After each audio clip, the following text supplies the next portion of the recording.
Hi folks, welcome back for our second session of How to Follow Jesus When We Can't Go Anywhere. If you haven't had the chance yet to watch the first session on how Jesus teaches us to reject worry and to trust and seek God instead, let me encourage you to take the time to watch that one as well.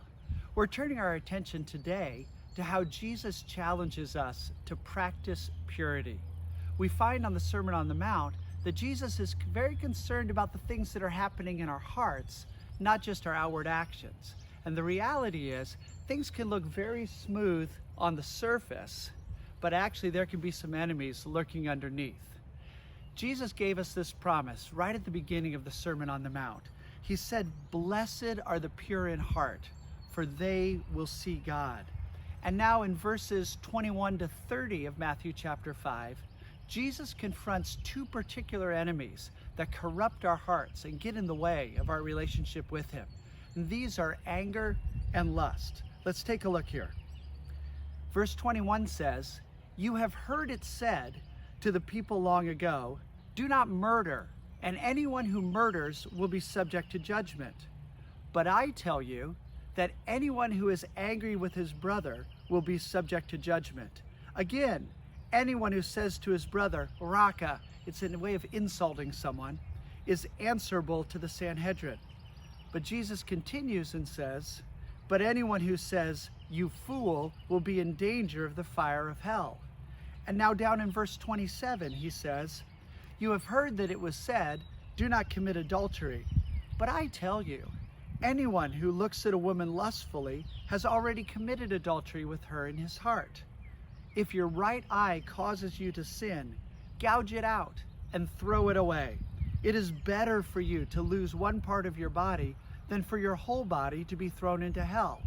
And if your hand causes you to sin, cut it off and throw it away. It is better for you to lose one part of your body than for your whole body to go into hell." Here's the reality, friends.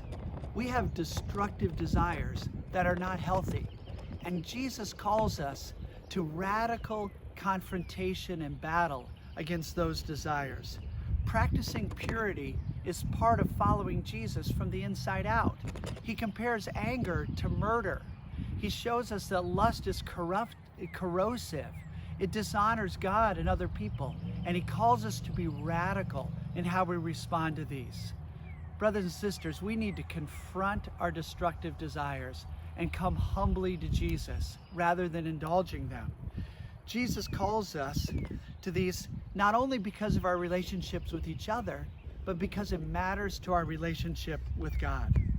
When it comes to our relationships with one another, we need to remember that conflict management begins with dealing with our own hearts. It's not primarily about what other people are saying and doing.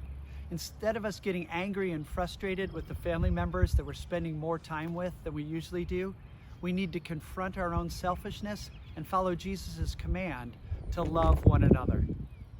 I want to challenge you today to take seriously Jesus' command to practice purity.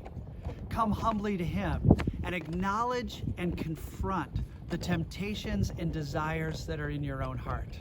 Follow Jesus fully from the inside out. God bless you.